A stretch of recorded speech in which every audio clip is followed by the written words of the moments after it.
Magandang araw, narito ang weather update. Wala po tayong binabantayan na low pressure area at bagyo sa dagat Pasipiko, lalong-lalo na sa loob ng Philippine Area of Responsibility. Inyo nakikita, northeast monsoon ang nakakapekto sa Northern Luzon, samantala ang Intertropical Convergence Zone o ITGZ ay nanatiling nakakapekto sa Mindanao. Sa susunod na 3 araw, bukas, Miyerkules, Huwebes hanggang Biyernes, ang amihan ay inaasang lalakas at makakapekto sa malaking bahagi ng Luzon kasama ang Metro Manila. Ang Intertropical Convergence Zone ay inaasang patuloy nakakapekto sa malaking bahagi ng Mindanao. Ngayong araw ay medyo malakas ang hangin dulot ng amihan.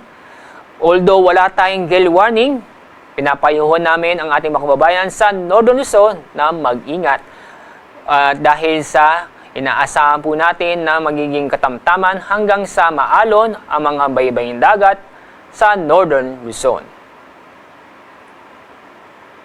At sa araw nito, inaasahan ang maulap na kalangitan na may mga pag-ulan sa Cordillera, Cagayan Valley at sa lalawigan ng Aurora.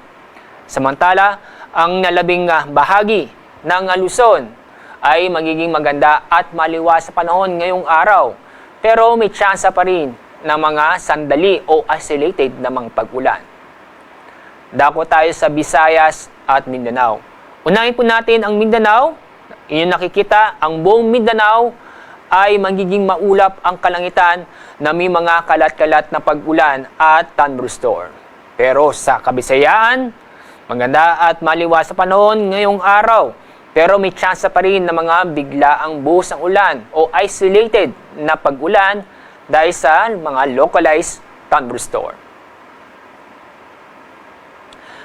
Ang araw pong sisikat mamaya pong 6:03 ng umaga, ang araw na lulubog sa ganap na 5:24 ng hapon.